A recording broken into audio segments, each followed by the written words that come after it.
हुई, हालांकि मैं बूढ़ा हूँ, धवल केशी इत्यादि हूँ, लेकिन इसका कोई खास असर किसी पर पड़ा नहीं था और आप लोग आ गए, इसके लिए बहुत आभार।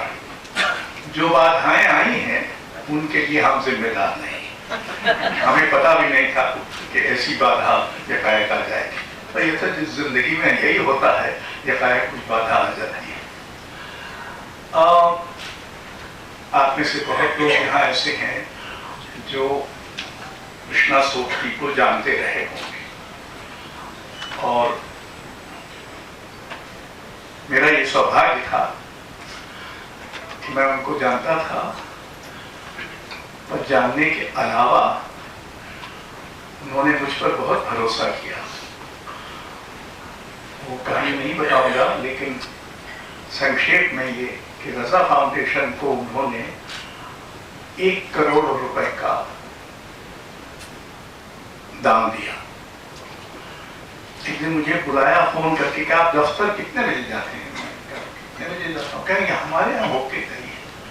मैंने सोचा कि गपशप का माउथ होगा मन उनका। मैं गया तो चेक रखे हुए थे, एक 70 लाख का, एक 30 लाख का। मैंने कहा कि क्या है? कहे आपके नाम है। मैं कहा मेरे नाम क्यों? रजा फाउंडेशन। कहने मेरे पति ने छोड़ा है, मैं इसका उपयोग नहीं करना चाहती। मैंने उनसे कहा थोड़ा सोच लीजिए, हमारे पास पैसों की इतनी कमी नहीं है और हो सकता है किसी दूसरे काम में दिया जाए। उनके सोच लीजिए। मेरा 3-4 दिन बाद उनका फिर फोन आया कि मैंने बहुत सोच लिया, आप आई। मैंने कहा ऐसे ना दीजिए, इसमें कुछ हम पर शर्त तो लगाइए, क्योंकि हम तो साहित्य की संस्था नहीं है, हम तो अनेक कलाओं की संस्था है। बहरहाल अगर वो आज होती, हम तो जन्मदिन तो उनका कल था, ये उसकी पश्चात संध्या है, तो 101 वर्ष उनके पूरे हुए होते। ऐसे तो बहुत लेखक होते हैं जिनके 101 वर्ष पूरे होते हैं, लेकिन ऐसे कम होते हैं जो कालजयी होते हैं, और वो उनमें से एक थी। बहरहाल आज हम एक विशेष आयोजन कर रहे हैं, इसको कीर्ति जैन ने मुनाफत किया है उर्दू में, और हमने उसका नाम दिया है ऐ कृष्णा सोबती। तो इसके भी उनके एक प्रसिद्ध उपन्यास है ऐ लड़की, उस उपन्यास से मार्फत दिल्ली कृष्णा जी उन बहुत थोड़े लेखकों में से थी अपनी पीढ़ी के, जिन्होंने अपने समकालीनों के बारे में, सिर्फ अपने समवयस्यों के बारे में नहीं, हम उम्रों के बारे में नहीं, उनके समय में जो लोग थे उनके बारे में अद्भुत निबंध लिखे, मुझ पर भी लिखे। ये इस कारण वो लेखनी नहीं है। उसमें से एक नामवर सिंह पर है, इसका एक अंश आज आप सुनेंगे, ऐ लड़की का एक अंश सुनेंगे, और मार्फत दिल्ली का। दिल्ली के बारे में उन्होंने बहुत, उनका पूरा एक उपन्यासी था दिल्लो दानिश, इसकी अद्भुत प्रस्तुति और सईदा आपा ने की थी, यशोधरा डालमिया के घर पर। जो 3 रंगकर्मी है उनमें है पहली विभा शिपर। मैं उनसे आग्रह करूंगा तो आगे बैठे ताकि लोग देख सकें कि विभा शिपर नाम किसका है। आइए। वो राष्ट्रीय नाट्य विद्यालय की स्नातक रही हैं। उन्होंने अनुराधा कपूर, गोविंद दास, कीर्ति जैन, रणजीत कपूर, प्रसन्ना, कारण, जॉन फिट्स बेनेविट्स इत्यादि के साथ काम किया है। MSc theatre in education founder member और फिर उसकी डायरेक्टर भी रही है। फिल्मों में भी काम इंडिया,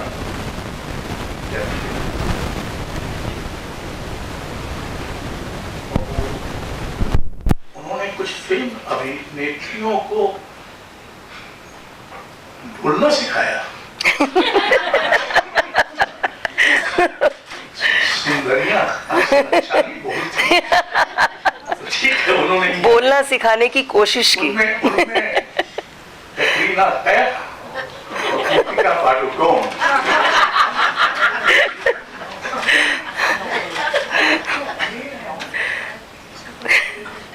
बिल्हू सन अभिनेत्री भी हैं, नर्तकी भी हैं और गायिका भी हैं और मुंबई में रहती हैं।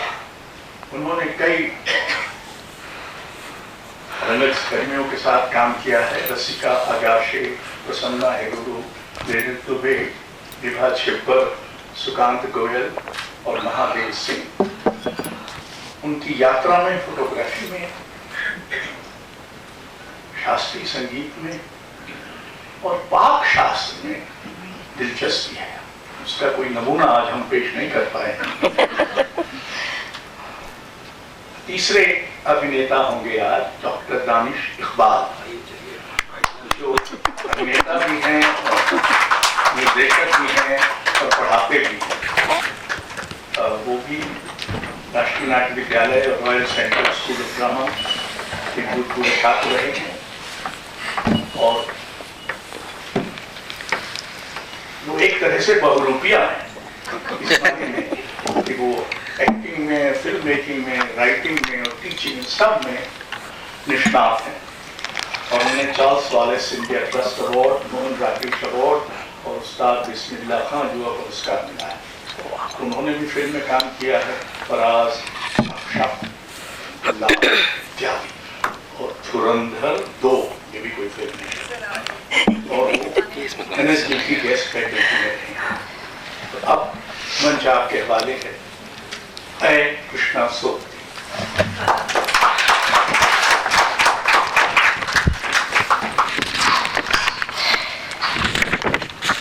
बहुत बहुत शुक्रिया सर।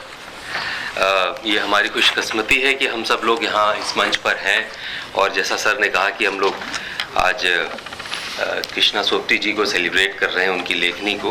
तो कुछ 3 चीज़ें जो हम लोगों को जिम्मेदारी सौंपी है, जो कई बहुत सोच समझ के इनको चुना गया है, उन 3 चीज़ों में से सबसे पहले है मार्फत दिल्ली, और फिर हम हशमत, और फिर आप सुनेंगे ए लड़की। शुरुआत कर रहे हैं मार्फत दिल्ली से। जाने वो कौन था जिसने दिल्ली बसाई, खुदा जाने वो खुशकिस्मत अक्लमंद कौन था।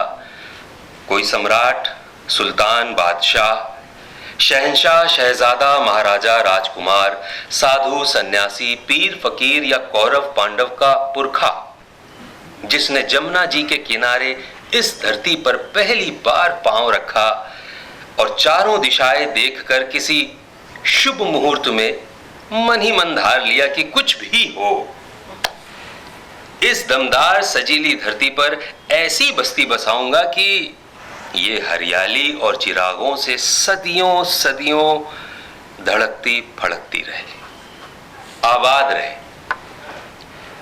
नई से नई बसावट इसके उत्तर दक्षिण पूर्व पश्चिम में उमड़ती उमकती रहे।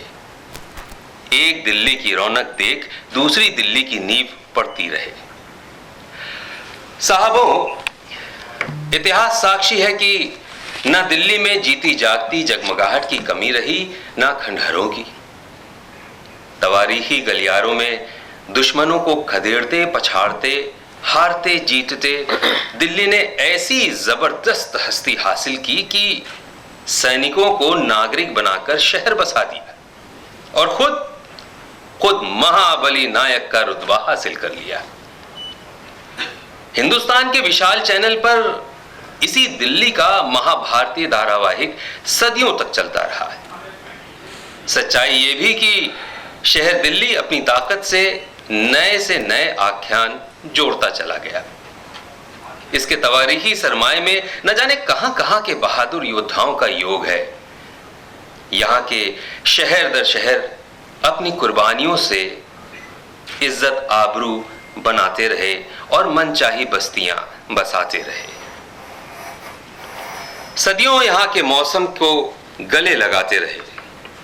यूं कहें कि शहर दिल्ली अपने खंडहरों के पत्थरों की कीमत को खूब जानता पहचानता है तो गलत नहीं होगा। ऐसे जैसे पत्थरों में चिन्हे निशान इसकी धरती में से चमकती सोने की परतों को निकाले हों। जब अंग्रेजों ने कलकत्ता को हिंदुस्तान की राजधानी बनाने का इरादा बनाया तो शाहजहानाबाद के शहर के किसी शायर ने खींचकर यह मिसरा कहा। इस शहर का जो खिताब था उसे फिरंगियों ने मिटा दिया। उधर देखिए, कलकत्ता के मुकाबले अपने शहर दिल्ली की बेकदरी होते देख दिल्ली वालों ने फिरंगी को कम कोसने न दिए होंगे। दिल्ली वाले अपनी निगाह शनासी के लिए मशहूर रहे हैं क्योंकि इस पर फिदा रहे हैं। देखो निगाह शौक से दिल्ली के नजारे, देखो निगाह शौक से दिल्ली के नजारे, तहजीब की जन्नत है ये यमुना के किनारे। कभी लाल किले की फरफराती हुकूमती हवाओं को कमजोर होते देख दिल्ली के किसी शहरी ने फिक्रा कसा, आज शाह आलम दिल्ली से पालम।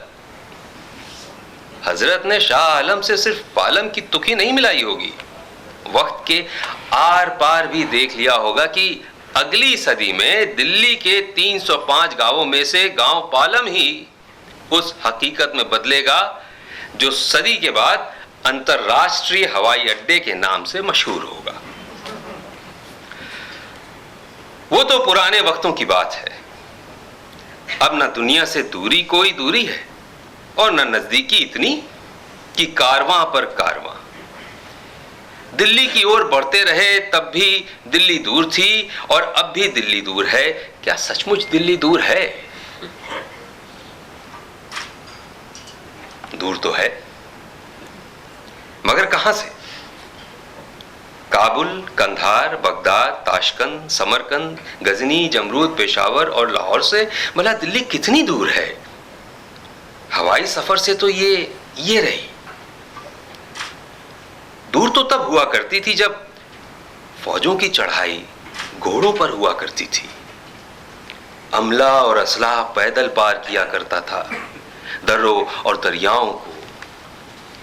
सदियों पुराने ख्वाबों की दिल्ली जो जमानों से बेहिसाब बेगिनत लोगों के सफर की मंजिल रही, वो अपनी हिफाजत के लिए एक की मुट्ठी में तो बंद होने से रही। साहबों, दिल्ली ने तो चर्रा डाली होगी जो हजम कर जाए। हुक्मरां तक खौफ खाते हैं। इसकी मिट्टी में जाने कितनी दिल्लियां दफन हैं। दानिशमंदी इतनी कि ये अपने पैगाम अपने लिए खुद ही लिखती है। इसकी गुर्राहट किसी को भी पस्त हिम्मत कर दे। झूठ पर कभी शर्माई नहीं और सच पर कभी मुस्कुराई नहीं। इसने सदियों के चक्कर में कुछ न कुछ वसूला है। दरअसल ये आत्माएं उधार मांगती है, फिर रगड़ रगड़ कर उन्हें साफ शफाफ करके ही दम लेती है। इसकी मोहब्बत इसके अपने बनाए हुए रास्ते पर दौड़ती भागती है, वक्त के जोर से बहुत कुछ तोड़ती है और नए से नया दौर पैदा करती है। दरअसल दिल्ली खुद ही तवारीख है और खुद ही भूगोल भी। कभी कहा जाता था दिल्ली जमुना के किनारे बसी पड़ी है। अब तो साहब उल्टा हो गया है। राजधानी दिल्ली जमुना के किनारे नहीं, जमुना नदी दिल्ली के किनारे से बंधी पड़ी है। कहीं सूखी, कहीं गीली, कहीं बांध, कहीं खेत। खेत तो दिल्ली की इमारतों में ही जज्ब हो गए। वही जमाने अब हमारे पैरों तले हैं। हमारी सांसें यहाँ की सर्द गर्म हवाओं में हैं। हमारा आज और कल इसकी मूठ में है। हाँ, जिस दिल्ली के दूर होने की बात हमने छेड़ी है वो तो दूर नहीं। दिल्ली तो दिन रात हमारी आंखों में है। अखबारों में, दूरदर्शन में दिल्ली ही दिल्ली। क्यों ना हो हिंदुस्तान जैसे बड़े मुल्क की राजधानी। दारुल खलाफा है दिल्ली। तो ये है एक अंश जो मैंने पढ़ा मार्फत दिल्ली। अब मैं पढ़ने जा रहा हूँ हम हशमत से। ये एक निबंध ही कहेंगे सर, गलती के लिए माफ़ी, मैं अगर अपना गला तर कर लूँ। जब तक मैं पानी पी रहा हूँ तब तक एक बात बोल दूँ, इसमें सर ने जो इशारा किया मुझे बड़ा अच्छा लगा कि सर ने ही कह दिया उस बात को, क्योंकि जो सर ने जिक्र किया था कि आपस में एक दूसरे के ऊपर निबंध लिखने की जो हिम्मत है वो कमाल की है। और इसको जब मैं पढ़ रहा था तो कई मर्तबा मुझे हुआ कि मैं इसको कैसे पढ़ूं, क्योंकि जब आप सुनेंगे तो आपको दिखेगा कि कितनी खूबसूरती से उन्होंने वो बातें कही हैं जो एक क्रिएटिव माइंड दूसरे क्रिएटिव माइंड को कैसे देखता है, कैसे क्या है। तो कई बार मैम से डांट भी पड़ी कि नहीं तुम ठीक नहीं पढ़ रहे हो। मैं कैसे ठीक पढ़ूं, मेरी हिम्मत ही नहीं हो रही थी इसको पढ़ने की, लेकिन मैंने फिर कोशिश करी। अब देखिए आपके सामने पेश करूंगा।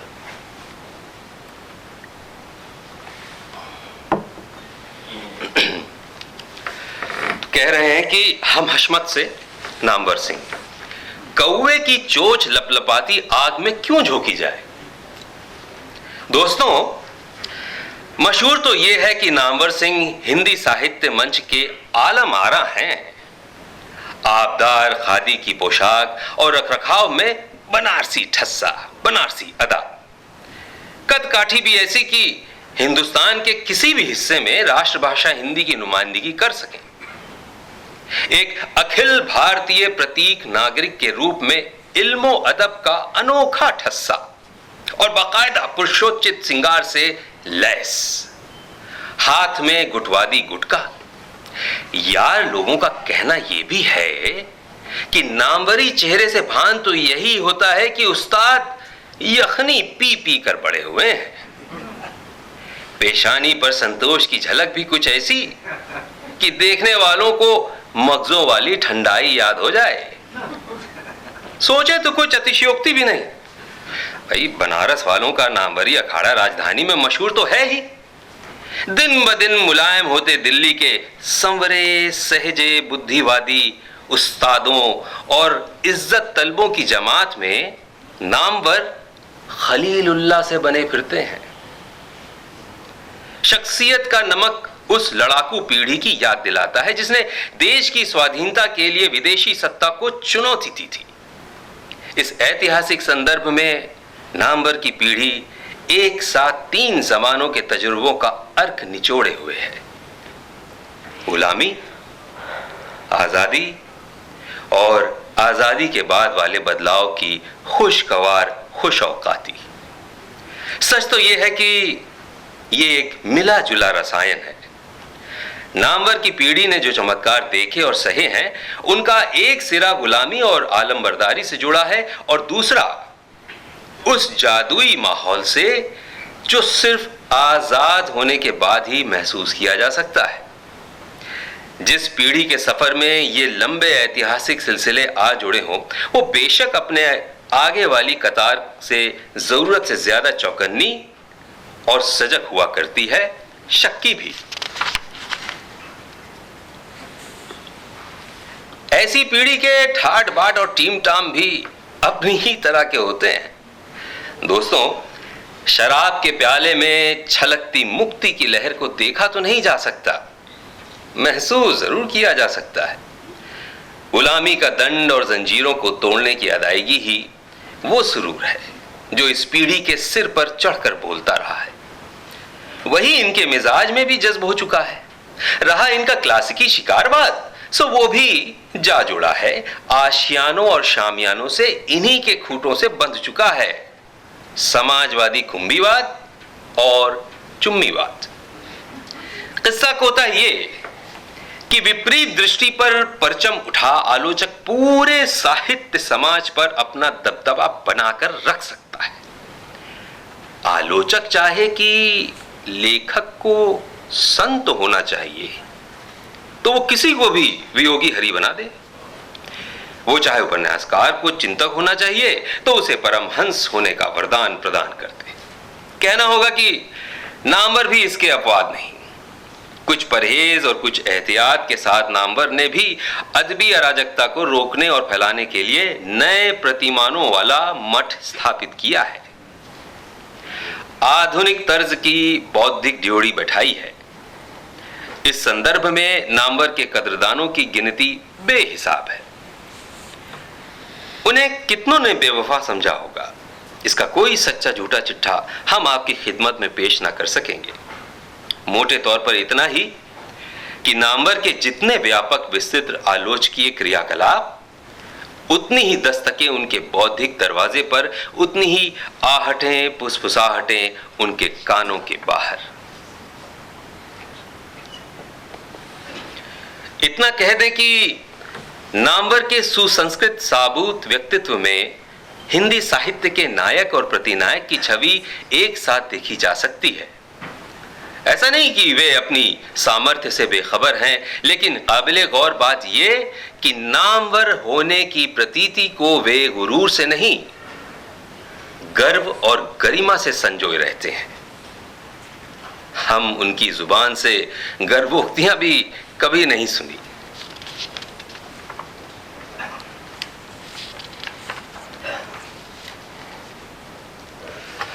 दोस्तों, पंजाब और हरियाणा एक वजनी मुहावरा भी हमने पहली बार वहां सुना, नामवर जी के संदर्भ में ही सुना था। इस्तेमाल करने की पहल की थी पंजाब विश्वविद्यालय चंडीगढ़ के हिंदी विभाग ने। साठा सो पाठा शीर्षक वाले लेटर हेड पर लिखाई गई थी ये चिट्ठी कि नामवर 60 के हुए, उन्हें मुबारकबाद देने चंडीगढ़ पधारिए। दोस्तों, इस पहलवानी इबारत को पढ़ हम सकते में आ गए। माजरा क्या है? वैसे तो पंजाब की हिंदी विभाग जरा ज्यादा ही क्लिष्ट और हिंदीवादी हिंदी का प्रयोग करते हैं, बनारसी या इलाहाबादी छौंक लगाकर, पर इस शुभ मौके पर मुलहटे का सत निचोड़ कर ही रंग दिया निमंत्रण पत्र को। दोस्तों, अपनी तरफ से बहुत कोशिश की कि हजम हो जाए, पर इस शकील फिक्रे को बचा न सके। हार कर आयोजकों को तार लिख दिया, अखाड़ा बंद, खलीफा गायब, पहलवान को माफी। जवाब भी आया। जवाब में एक और लिफाफा मिला। अफसोस, आपको गलतफहमी हुई। आयोजक साहित्यक है। नामवर जी के षष्ठी पूर्ति के अवसर पर दावतनामा विद्वानों के और लेखकों के लिए प्रोग्राम न थी। दोस्तों, हमने दिल से चाहा बहुत कि इस ऐतिहासिक अवसर पर चंडीगढ़ पहुंच नामवर के 60 समारोह में शिरकत करें, मगर चंडीगढ़ के दावतनामे को कोई दूसरा नाम ही लंगड़ी मार गया। हम दिल्ली ना छोड़ सके। एक ख्वाहिश जरूर पाले रहे कि नामवर जी के मुबारक जन्मदिन पर किसी बरूरी से नई ब्रांड चालू करवा दें, कुछ ऐसी कि तीखी गर्माहट में 3 दरवेशों को मात कर दे, लेबल के हरूफ तक आंखों में तैरते रहे। नामवर नंबर 1 लेखकों की पसंद। दोस्तों, निरी खामख्याली थी। ना हमसे ये हुआ और हम नामवर को रूह अफ़ज़ा तक भी पेश ना कर सके। बहुत बहुत शुक्रिया।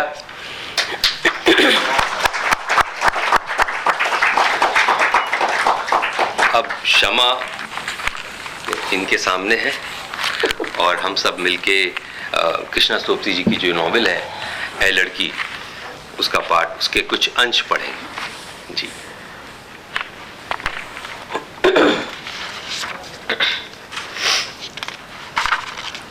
ऐ लड़की, अंधेरा क्यों कर रखा है?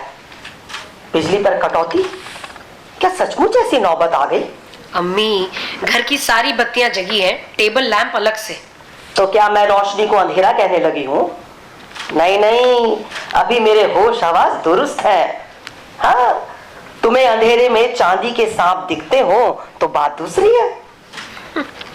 चुप की हो गई, जबान हिलाने से कतराने लगी, और तो और इस सूजन की भी आंखें गूंगी हो गई। खटका किस बात का है तुम लोगों को? अम्मी, अपने को ढीला छोड़िए, बीमारी की तकलीफ क्या कम है? ये तो ठीक कह रही हो, पर इतना जान रख, मैंने बीमारी को अपने अंदर धंसने नहीं दिया। अभी तक तो सब चाट चढ़ती।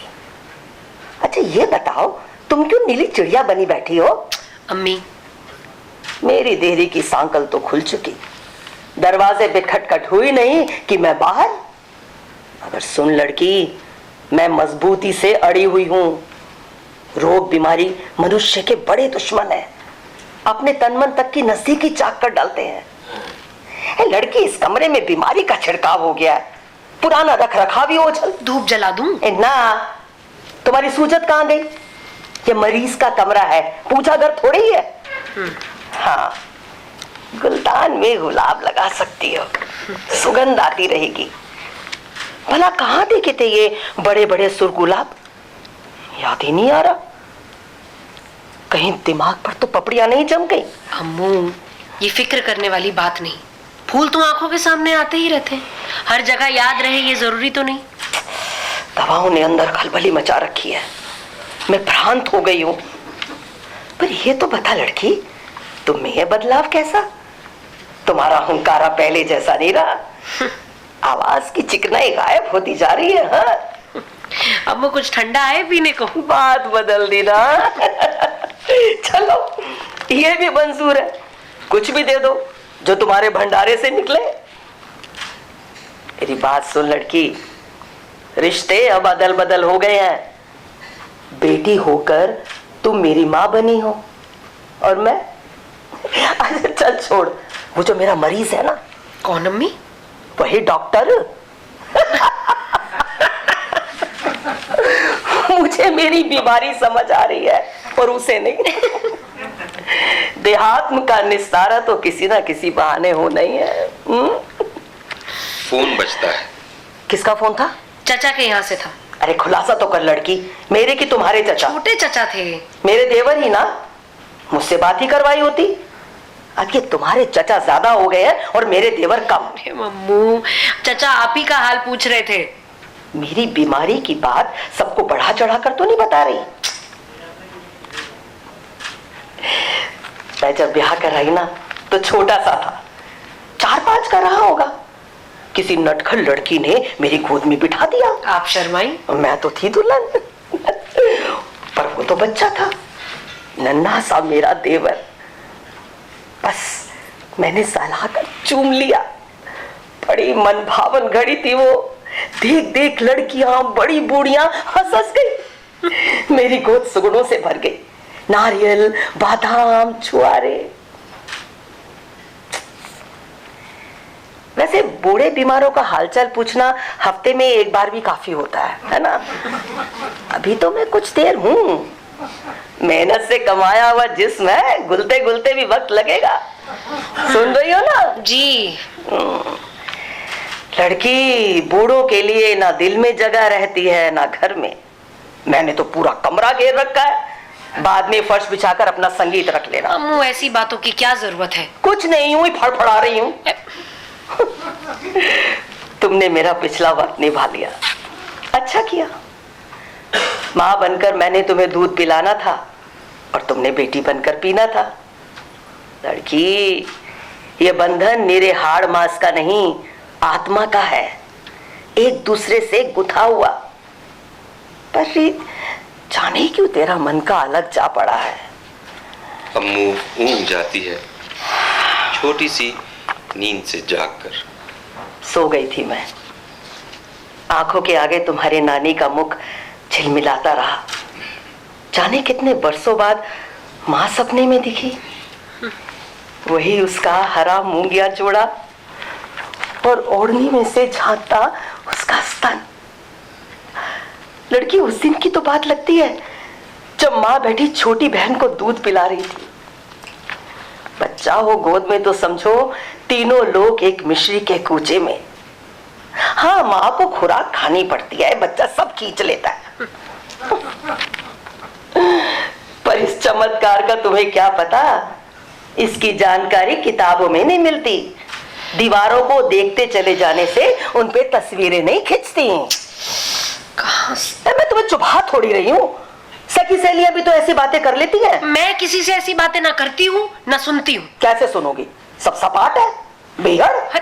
मुझे तो कुछ दिखता नहीं, क्या तुम्हें दिखता है? लड़की तमतमाई सी कमरे से बाहर हो जाती है अम्मी अपने ख्यालों में। पहले इंसान बनाता है, जमा करता है, ये मेरा है, ये भी मेरा है, फिर धीरे धीरे मुट्ठी खुल जाती है, सब सरकने लगता है। देह तो एक वर्ण है, पहना तो इस लोक में चले आए, उतार दिया तो परलोक। परलोक दूसरों का लोक, अपना नहीं। जाने कितने नक्षत्र स्थित हैं इस ब्रह्मांड में, कोई जीने वालों का, कोई मरने वालों का, और कोई हम जैसे बीमारों का। सुजन, मेरी बात सुन, ये बुढ़ापा आदमी की सारी शोभा खींच लेता है, जिस पर भी उतरे वो समय बहुत बुरा। अम्मू, क्या बहुत तकलीफ हो रही है? अरे नहीं रे, ज्यादा नहीं। हाँ, बस अगली पीछी सब आंखों के आगे छुटी रहती है। अच्छा अम्मू, क्यों ना हम पहाड़ों की बातें करें? हाँ, अब शिमला से शुरू करते हैं। हाँ, मेरा पहला पहाड़ी सफर कालका से शिमला ही था। ब्याह कर सबसे पहले वहीं गई थी, दिल में खूब उमंग उल्लास। कालका से छोटी गाड़ी में बैठी तो खिड़की से बाहर ही देखती रही, पहाड़ों के सिलसिले और ऊंचे घने पेड़, बुरूस के फूल तो जैसे पताकाएं लहरा रही हैं। लड़की, उन राहों को क्या मैं एक बार देख सकती हूँ? मुझे वहां ले जा सकती हो क्या? क्यों नहीं, आप जरा बेहतर महसूस करें तो जाने की बात करी जा सकती है। पर जा रही हो। पर चलो, ये भी सुनना अच्छा लगता है। अच्छा अम्मू, फिर क्या हुआ कालका शिमला वाले सफर में? तुम्हारी दादी माँ ने रास्ते के लिए एक टोकरी बना रखी थी। हाँ। नींबू, संतरे, अचार, चून, आम पापड़। ज्यों ही गाड़ी सुरंग से बाहर निकले, मुझसे पूछे, बहुत चक्कर तो नहीं आ रहा, दिल तो नहीं घबरा रहा? ना कहकर मैं दोबारा खिड़की से बाहर देखने लगूं। तुम्हारे पिताजी को ये बात पसंद ना आई, रौब से बोले, जवाब तो ढंग से दो, हो ही नहीं सकता कि तुम्हें चक्कर ना आता हो। तुम्हारे दादा साहिब साथ थे, इसलिए कुछ कहने में संकोच हुआ। फिर सोचा, सही बात कहने में हर्जी क्या है? मैंने कह ही दिया, मेरा फैसला है कि मुझे चक्कर नहीं आना चाहिए, तो आएगा कैसे? अम्मू, तुम्हारे पिताजी के तेवर चढ़ गए। ये पहाड़ी घुमाव है, यहाँ अपने फैसले काम नहीं आते। दादा साहिब ने बेटे को गुमसा इशारा किया और हंसकर कहा, हम अपनी बेटी से बहुत खुश हैं। घुड़सवारी करती है, घोड़ों को काबू करना जानती है, इसी से अपने पर भरोसा रखती है। तुम्हारे दादा दादी दोनों हंसते रहे, पर तुम्हारे पिता खामोश बने रहे। छोटी सी नींद के बाद तुमसे बात करते करते सो गई। सपने में देखती हूँ गाड़ी धुंध में चली जा रही हूँ, कभी लगे जाखू राउंड वाली चढ़ाई पर हूँ, कभी भानो टूटी कंडी वाली उतराई उतर रही हूँ। चल अकेली रही थी, पर कोई आहट मेरे पीछे पीछे भागती आती रही। पहचानने की कोशिश की तो एड़ीदार जूती की आवाज पीछा कर रही थी। सपने की बात तो देखो, समर हिल की सुरंग के पास जाकर एकाएक पहचान लेती हूँ कि ये आवाज तो मेरी अपनी जूती की है।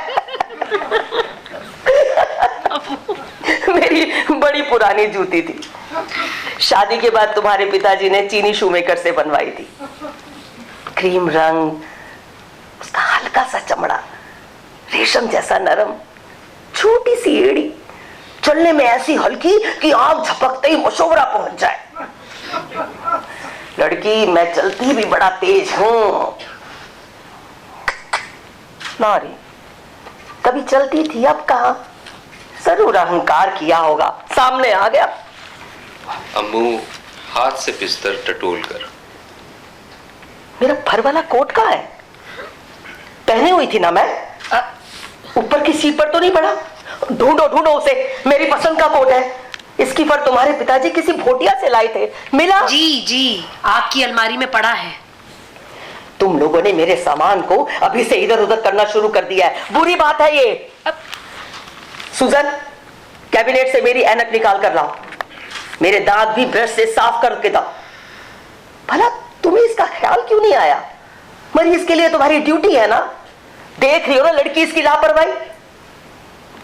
मेरे पर्स में मेरी चाबियां भी पड़ी थी, मुझे दिखाओ पड़ी है कि नहीं। लड़की अलमारी में से पर्स निकालकर माँ को देती है। अम्मी पर्स खोल चाबियों का गुच्छा देखती हैं, फिर कुछ याद हो आने की मुद्रा में।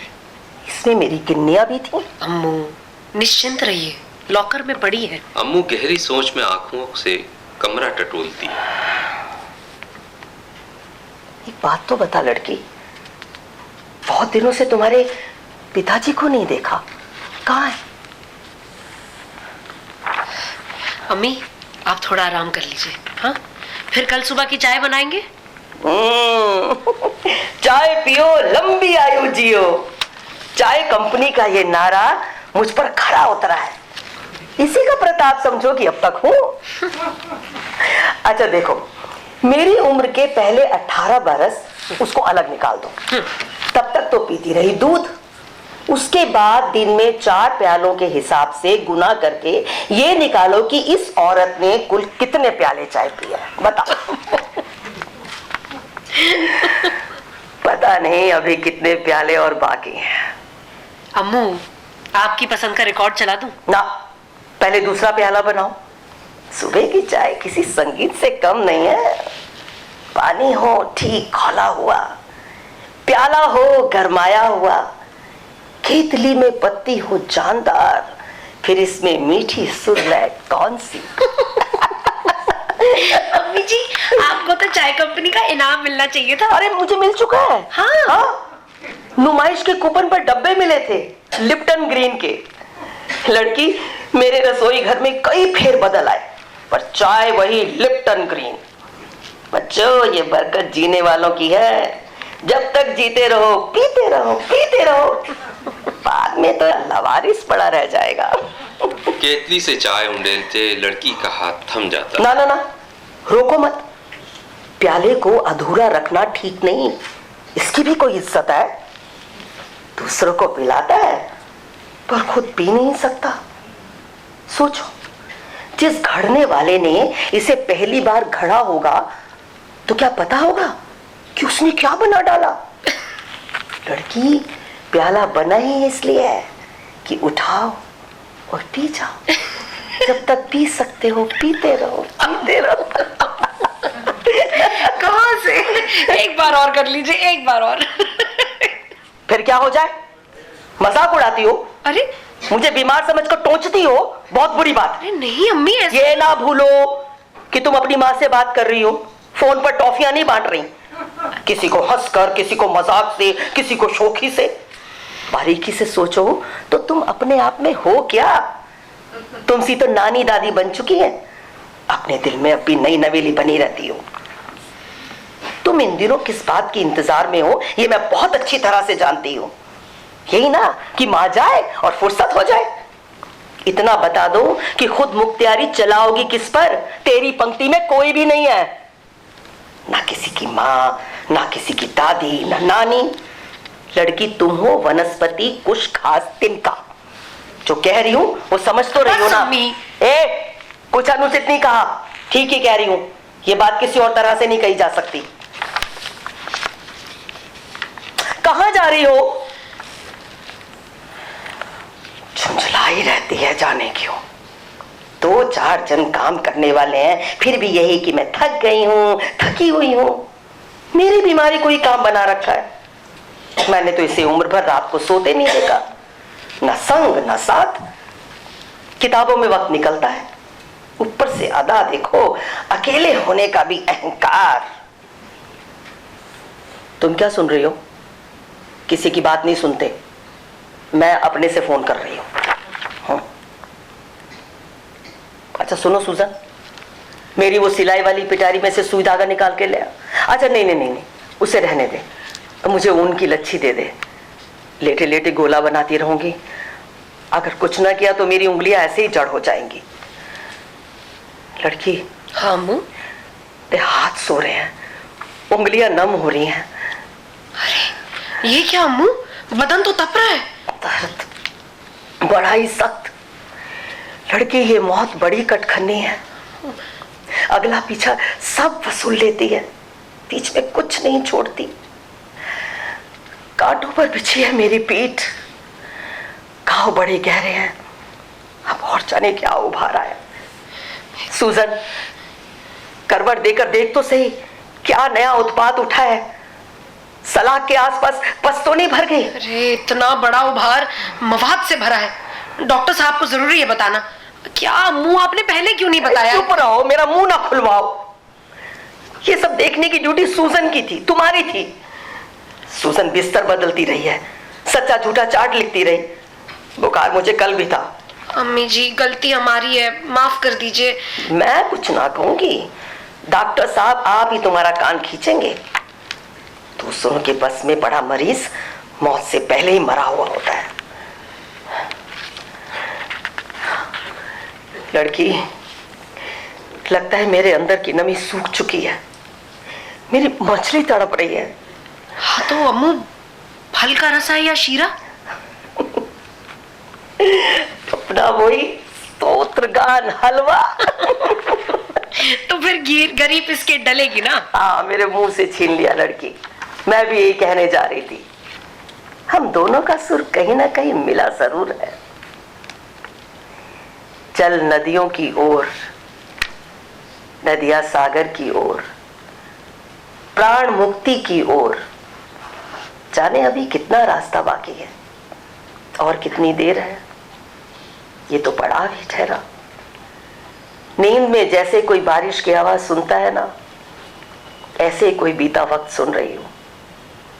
पुरानी औरत, तेरे सारे काम पूरे हो चुके हैं, बस ये चोला छोड़ना बाकी है। देख लड़की, सामने खिड़की के पास कुछ हिल रहा है। अम्मू, वहां तो कुछ भी नहीं है। तुम ना देख सकोगी, मुझे दिख रहा है। खिड़की पर कोई पुराना दिन झिलमिला रहा है। लड़की, तुम्हारे पिता साक्षात दिख गए मुझे।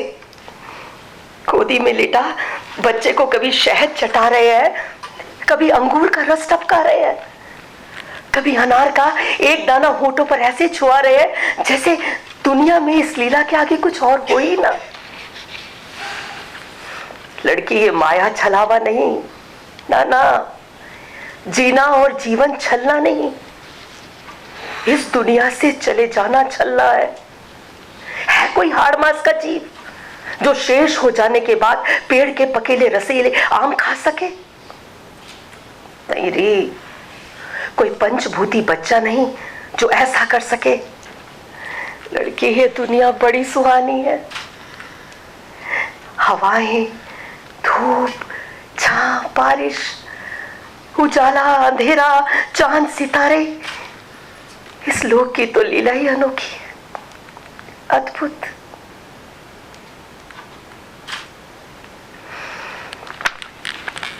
रात चैन से सो गई थी। छोटे मोटे दर्द को तो मैं सहन कर लेती हूँ, पर इस पिछले 2 दिनों में इसने मुझे मसल कर रख दिया है। अम्मू, आप तो अपने ऊपर बहुत काबू रखती हैं, मैं तो इतनी तकलीफ तो सहन ही नहीं कर पाती। लड़की, बच्चा बनाने से ही दर्द का साज सिंगार पता लगता है। अम्मू, अब भला इसमें भी क्या चुभ होना। अच्छा मेरी छोड़िए, आप ये बताइए, जब आपका पहला बच्चा शुरू हुआ था तो मैं चौकस काम काज सब फुर्ती से करती थी। पर लड़की पैदा हुई तो मन उदास तो हुआ होगा ना अम्मू? इतनी चतुर ना बन लड़की, अपने दिल से पूछ, कभी तुम बहन भाइयों में कोई भेदभाव किया है? कभी नहीं। पर सारे घरों में तो लड़कियों के साथ ऐसा नहीं होता। लड़की जैसे ही पहुंचती है निराशा हो उठती है। लड़की, तुम्हारे माता पिता ने कभी कोई फर्क नहीं रखा। बात सुन, अपनी समरूपा उत्पन्न करना माँ के लिए बड़ा महत्वकारी है, पुण्य है। बेटी के पैदा होते ही माँ सदा जीवी हो जाती है, वो कभी नहीं मरती, हो उठती है वो निरंतरा। वो आज भी है, कल भी रहेगी। माँ से बेटी तक, बेटी से उसकी बेटी, उसकी बेटी से अगली बेटी, अगली से भी अगली, यही सृष्टि का स्रोत है। समझी? आकाश में उड़ते पाखी तो देखे हैं ना तुमने, टहनियों में फूटती हरी हरी कोपले भी देखी होंगी, बदलती रुत की हवाएं भी महसूस की होगी, ओस चढ़ी घास पर नंगे पांव तो चली हो ना, सर्दियों की गुनगुनी धूप भी सेकी होगी। लड़की, दुनिया में क्या से क्या नेमतें भरी पड़ी हैं। बिछोने के सुख से अलग कोई और सुख भी है दुनिया में, जानती हो ना? जी अम्मी। अपने लिए दुख नहीं मनाना, निराशा को परे ही रखना। तुम्हारे लिए मैं निश्चिंत हूं, ना तुम सताई जा सकती हो और ना ही किसी को सताती हो। हाँ, सोच कर बताओ कि जरूरत पड़ने पर किसको आवाज दोगी? मैं किसी को नहीं पुकारती, जो मुझे आवाज देगा मैं उसे आवाज दे दूंगी। अम्मू, अब बस तसल्ली है इस बात पे। तुम मेरे मन की संतान हो, जानती हो इस पथरीली कड़ी तले पानी के सोते जरूर होंगे। अरे इसका जिक्र बिल्कुल भी जरूरी नहीं है माँ, मैं जैसी हूँ वैसी रह लूंगी। चलो तुम्हारी मान लेती हूँ, मेरी बात का ध्यान रखना। अब अपने में किसी पराये को उगाने की जरूरत नहीं। अब इन बातों को छोड़ सकते हैं। अरे चले जाने के बाद तुम्हें कहने थोड़ी आऊंगी, तुम किसी के अधीन नहीं, स्वाधीन हो। लड़की, ये ताकत है, सामर्थ्य है, शक्ति, समझ रही हो ना? जी। एक नींद के बाद। सूजन, क्या तुम्हारे भाइयों के शादी ब्याह हो चुके? जी अम्मी जी, दोनों के। माता पिता को पैसे भेजती हो ना? जी हाँ। अपने लिए कोई लड़का नजर में है? ढूंढने का काम तो तुम्हें खुद ही करना होगा। नहीं अम्मी जी, अभी नहीं, मैं नर्सिंग में दाखिला लूंगी। इरादा अच्छा है सूजन, पकड़े रहना, बीच में ना छोड़ना। कोई दोस्त वोस्त बना रखा है एक आधा? उस पर ज्यादा पैसा तो नहीं खर्च करती? नहीं अम्मी जी। को मेरी बात सुनो, ना पूरा खर्च तुम क्या करो, ना ही उसे ही करने दिया करो, आधा आधा, समझी? नहीं तो यूं ही हजम कर ली जाओगी। मतलब समझ में आया? जी अम्मी जी। सूजन, शादी के बाद किसी के हाथ का झुंझुना नहीं बनना, अपनी ताकत बनने की कोशिश करना। सूजन, देखो दरवाजे पर घंटी बज रही है। हाँ? कौन है? कोई नहीं अम्मी जी। अरे फिर से देखो, शोभाराम के आने का वक्त है। अम्मी जी, वो तो कब से किचन में है। पूछो खीर बनी कि नहीं, सुबह बात हुई थी ना? अब लड़की सूजन को जाने का इशारा करती है। अम्मू, अच्छा चलिए ये बताइए, क्या आप दोनों के बीच में झड़पें होती थी? होती रही होंगी, मुझे अब कुछ याद नहीं। भला तुम मुझे क्यों उकसा रही हो? क्यों जरूरी है यह सब जानना? जानने में हर्जा क्या है? लड़की, सबकी यात्रा इस तरह घात प्रतिघात में गुजरती है। घर का ये खेल बराबरी का नहीं, ऊपर नीचे का है। घर का स्वामी कमाई से परिवार के लिए सुविधाएं जुटाता है, साथ ही अपनी ताकत कमाता बनाता है। इसी प्रभुताई के आगे गिरवी पड़ी रहती है बच्चों की माँ। अम्मू? हाँ, शादी के बाद औरत पूरे परिवार के लिए शिकारी की मांझी बन जाती है। झील में तीरती नाव और शिकारे तो देखे हैं ना तुमने? उन पर सवार परिवार मजे मजे झूमते हैं और चप्पू चलाती है औरत, उम्र भर चलाती रहती है। उसका वक्त तब सुधरेगा जब वो अपनी जीविका आप कमाने लगेगी। सोचने की बात है ना? मर्द काम करता है तो उसे ऐविश में अर्थ धन प्राप्त होता है। औरत दिन रात जो खटती है वो बेगार के खाते में ही है। फूली रहती है अपने को मोह ममता में, अनजान बेध्यान। वो अपनी खोज खबर ना लेगी तो कौन उसे पूछने वाला है? वाह अम्मू, आपको इतनी जागृति। वाह। चुप लड़की, मेरे बालों पर झपट पड़ती हो। भला क्यों? तुम्हारी अदाकारी ना खूब जानती हूँ।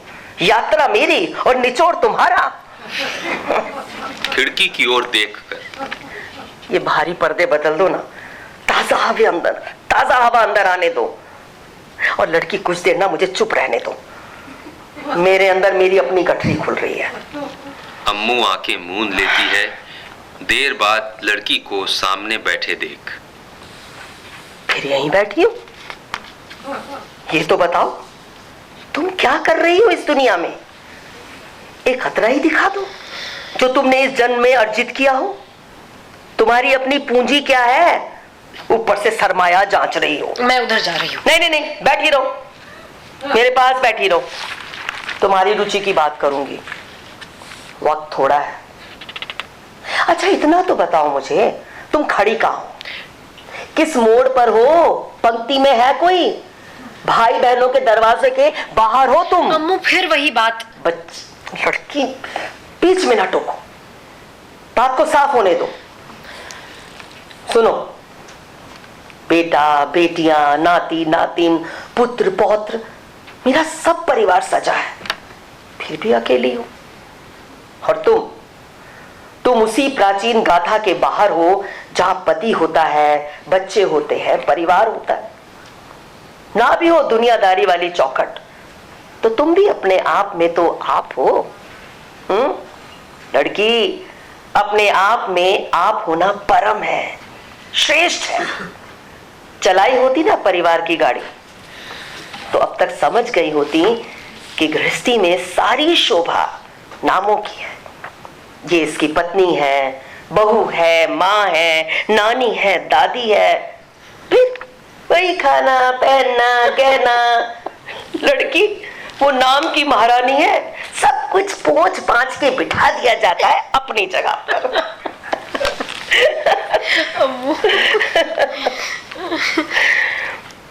इस परिवार को मैंने घड़ी मुताबिक चलाया, पर अपना निज का कोई काम ना संवारा। लड़की, इस बात का बड़ा कष्ट है मुझे। किस पर मन था अम्मू? क्या करना चाहती थी? चाहती थी पहाड़ियों की चोटियों पर चढ़ूं, शिखरों पर पहुंचूं, पर यह बात घर की दिनचर्या में कहीं नहीं जुड़ती थी। किसे कहती? तुम्हारे पिताजी को? घर गृहस्थी के झमेले ही उनके बस के नहीं थे। ऊपर से आदत ऐसी कि ना कुछ देर से हो ना जल्दी। लड़की, मेरी आंखों के सामने काले तागों की लच्छियां क्यों नहीं है? पूछो ना किसी से।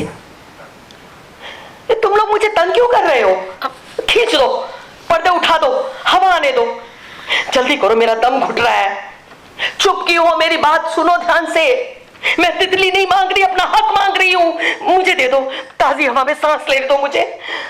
अम्मी जी, बाहर से चौंध आएगी। गुफा है ये गुफा, तुमने मुझे बंद क्यों कर रखा है? खोल दो कपाट। किसने सांकल चढ़ाई है? बुलाओ उसे, मेरे साथ खेल खेल रहा है।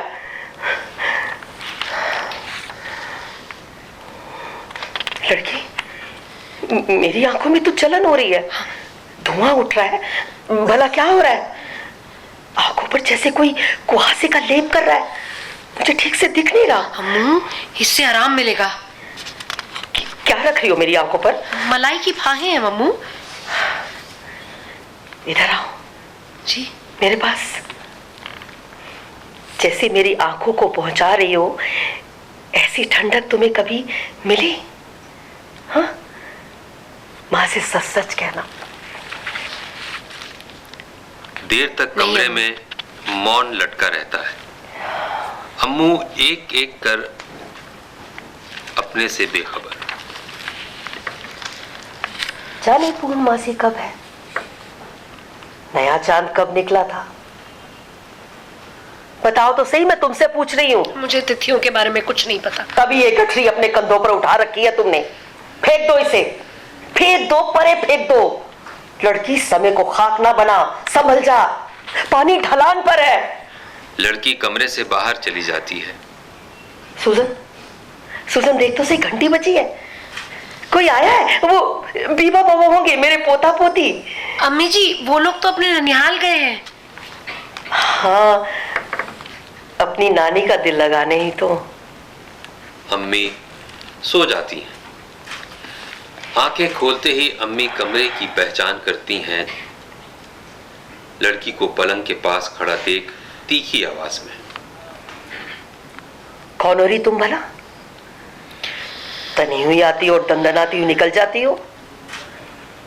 देखी हुई है ये सूरत, अपने पिता की झलक उठा ली।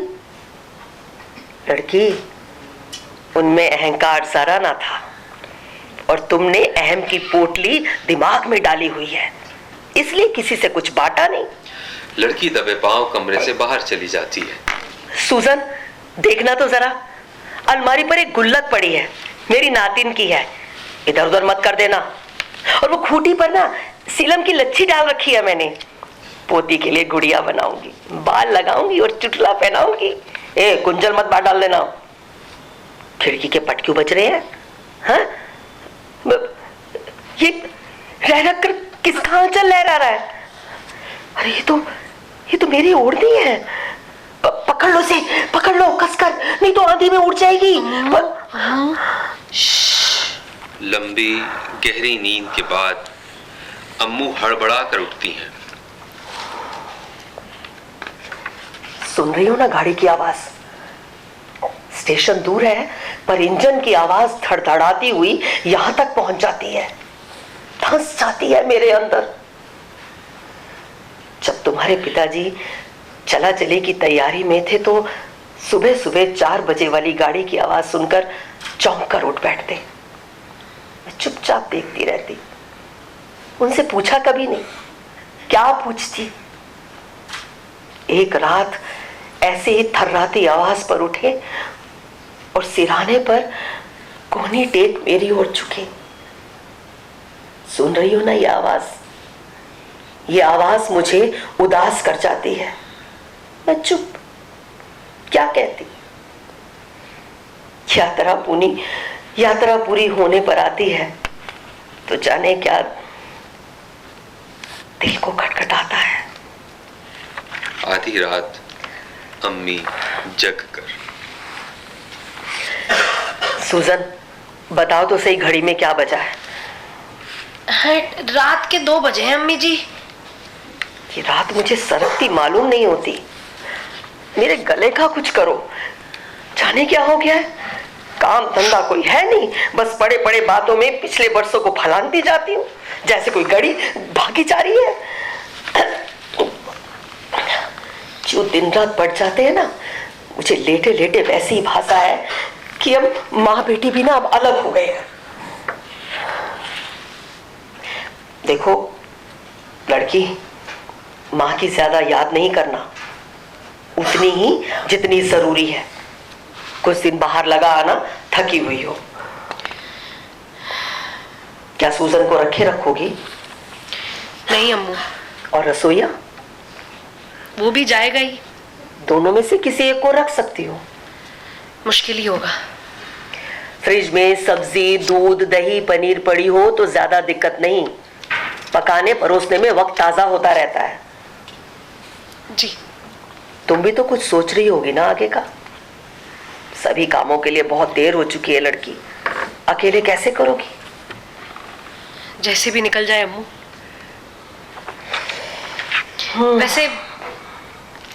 वैसे मन करे तो एक एक हो जाए।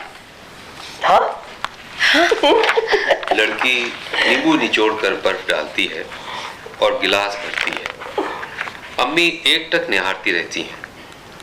लड़की सिरहाने पर कुशन टिका अम्मी को टेकन देती है।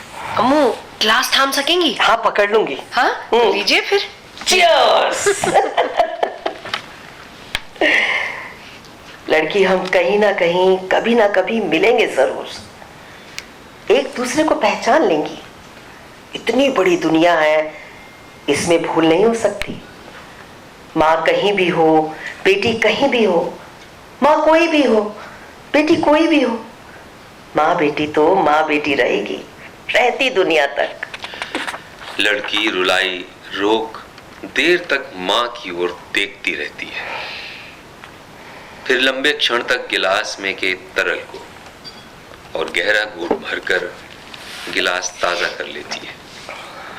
अगला दिन अम्मू चुपचाप खामोश लेटी हैं। अबोला उतर गया है।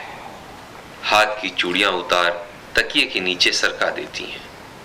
ओढ़ी हुई चद्दर उमेज कर फर्श पर फेंकती हैं। सिर के नीचे वाला सिरहाना निकाल किनारे रख देती हैं। कुशन उछाल कर दरवाजे की दहलीज पर डाल देती हैं। अपने नीचे बिछी चद्दर को खींचने की कोशिश में सिर को दाएं बाएं घुमाती रहती है। अम्मू, अम्मू क्या परेशानी है, अब बताइए, मुझे बताइए। जैसे मैंने ये ऊपर की चद्दर उतारी है ना, वैसे ही मेरा बदन उतार दो, मुझ पर से मेरा शरीर अलग कर दो, अब और नहीं सहा जाता। सुनो, मेरे कपड़े घर में नहीं रखना, सब निकाल देना, कहीं दूर भेज देना, आंखों से ओझल कर देना। अम्मू, आप जैसा चाहती हैं वैसा ही होगा, पर एक बात मेरी सुन लीजिए, मैं आपके पहने हुए कपड़े किसी को नहीं दूंगी, मैं पहनूंगी उन्हें। अम्मू सुन रही है ना आप मेरी बात? इस बारे में आप कुछ भी कहेंगी ना तो भी मैं मानूंगी नहीं। मेरी बात सुनो सूजन, पास आओ। दस्तखत हो गए हैं, अब तैयारी ही समझो, दस्तावेज भी बन चुका है। सूजन, जरा बाहर झांक कर देख, आसमान पर कोई बादल का टुकड़ा दिख रहा है? अम्मी जी, आसमान तो बिल्कुल साफ है, कोई बादल नहीं, धूप है बिल्कुल। तुम मेरा गुस्ल तैयार करो, आज मैं बदन पुछवाऊंगी नहीं, गुस्ल खाने में नहाऊंगी, शावर से। अम्मी जी, डॉक्टर साहब से फोन करके पूछ लें एक बार। नहीं नहीं, वो दवादारों का करता धरता है, उसका काम तो हो चुका, अब वो मेरी देह का डॉक्टर नहीं। सुजन, इन सब डॉक्टरों के ऊपर भी एक डॉक्टर है, ऐन वक्त पर फीस की जगह आदमी का आदमी वसूल कर लेता है। अम्मी जी, मैं जरा दीदी को जगा दूं। सोने दो उसे, उसके सिर पर बड़ा काम आने वाला है, थोड़ा आराम ले सके तो अच्छा है। हाँ, जरा वो साबुन तो लेकर बता जिसे तुम निला रही हो। हाँ? ये रहा अम्मी जी। ना ना, ये नहीं, मेरी कैबिनेट में रखा है, उसी से एक टिकिया निकाल लो। सुजन, ये साबुन ना बच्चों के लिए है, त्वचा को खुश्क नहीं रखता। लड़की पास खड़ी होकर त्रस्त सी देखती है। अम्मू, नहाने से पहले नाश्ता कर ले। जैसा कहो, नाश्ते में क्या मिलने वाला है आज? आप जो भी चाहे। हाँ, आमरस, टोस्ट, अंडा, पराठा, दही, मक्खन। मेरा वजन बढ़ाकर ऊपर भेज रही हो क्या? हाँ, वहां कौन से मेरे जिम्मे मेहनत लगने वाली है? लड़की, यही लोग है जहां मनुष्य हाथ से काम कर कुछ संवार सकता है, ऊपर घर घर चूल्हे नहीं जलते। किसने देखा है आग से वैकुंठ धाम? कोई और नहीं, जीने वालों का तीर्थ धाम यही है, यही। अचानक अचकचाकर, तुम लोगों को क्या हो गया? दोनों बेध्यान सोई पड़ी हो, उठकर जरा देखो तो सही मुझे। अम्मू, क्या बात है? कौवों ने शोर मचा रखा है, काऊ काऊ काऊ, इनकी फड़फड़ाहट मैं नहीं सुन सकती, उड़ा दो उन्हें। हाँ। दूर भगा दो, मुझे सुनाई ना दे। लड़की खिड़की खोल उड़ाने की आवाज करती है, फिर कपाट बंद कर मम्मू को निश्चिंत करने के अंदाज में। अम्मू, अब सो जाइए। सब उड़ गए। सब कौन? कबूतर अम्मू। क्या कबूतर ही थे? हाँ। उन्हें दबोचने को बाहर बिल्ली जरूर बैठी होगी। नहीं अम्मू, बाहर कुछ नहीं है। तुम्हें नहीं मालूम, शेर बैठा है, निकल जाएगा। सूजन चम्मच से मुंह में पानी डालती है। पेड़ तले दिया कौन रख गया है? हवा चल रही है, बुझ जाएगा। मुझ में दरारें पड़ रही हैं, अलग अलग हो रहे हैं मेरे अंग।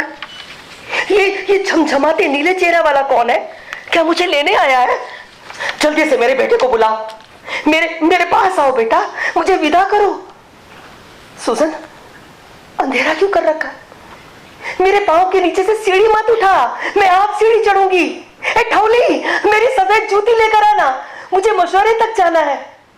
लड़की, पिताजी से कहो मेरा इंतजार करे, मैं आ रही हूं। हम काली बाड़ी वाले रास्ते से क्यों जा रहे हैं? वहां तो बकरे और भैंसे कट रहे हैं। तांबाई रंग की नरभक्षिणी मेरा पीछा कर रही है, कहां से निकलूं? मुझे सींगों पर उठा लेगी। अंधेरे के थान कहां से खुलते जा रहे हैं? मुझे काहे को लपेट रहे हो? मेरी आंखों को मत छुओ। लड़की, अपने भाई को आवाज दो, उसे जल्दी बुलाओ, खूंटे पर से मेरा घोड़ा खोल देगा, उसे समुद्र पार दौड़ा ले जाऊंगी मैं। अम्मू, डुबकी ले ना लीजिए, सब ठीक हो जाएगा। लंबी सांस, थरथराहट और कमरे में सब शांत।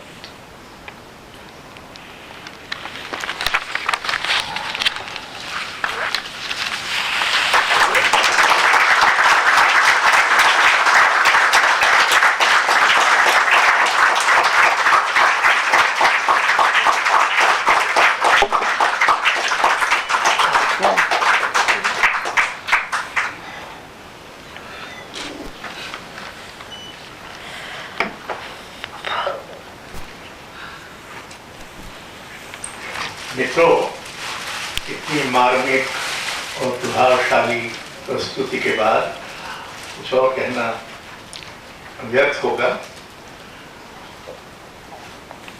कृष्णा सोक्ति की प्रतिभा को इससे बेहतर रणनीति कोई हो नहीं सकती।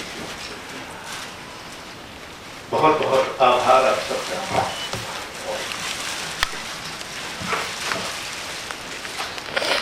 मुझे ऊपर चढ़ने में दिक्कत हो। हम ही लोग नीचे आएंगे सर।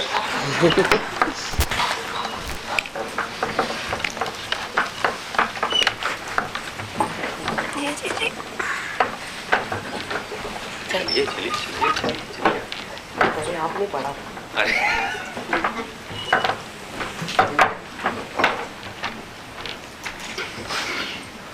आपको सबसे बात में नहीं। हाँ ये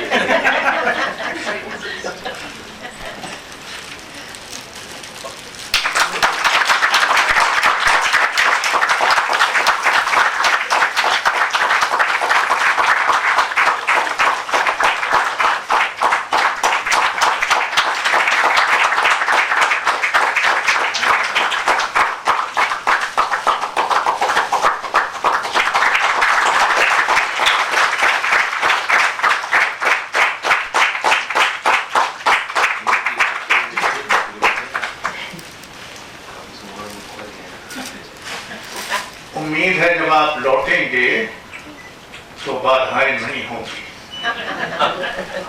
खुदा न खास्ता फिर भी हुई, हम पहले से माफी मांग लेते हैं। 27, 28 फरवरी और 1 मार्च को हम एक अंतर्राष्ट्रीय कविता समारोह कर रहे हैं जिसका नाम है संसार। उसमें मिस्र, सीरिया, इराक,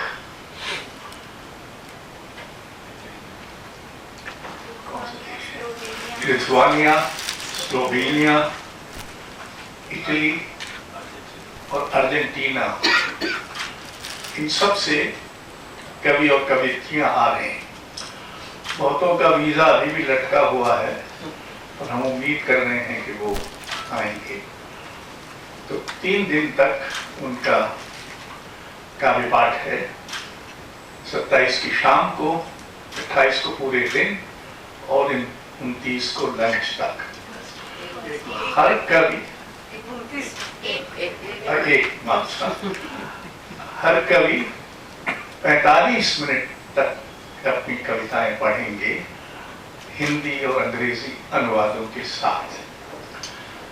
इन अनुवादों की एक बड़ी पुस्तक जो लगभग 400 पृष्ठों की है, हिंदी अनुवादों की, हम प्रकाशित कर रहे हैं।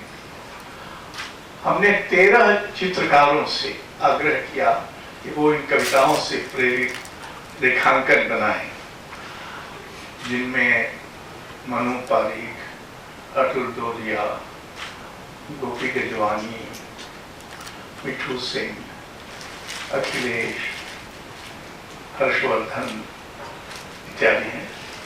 तो उनकी एक प्रदर्शनी भी होगी और हम एक फोलियो भी तैयार कर रहे हैं जिसमें हर एक कवि को हम उसका एक प्रिंट आउट भी देंगे।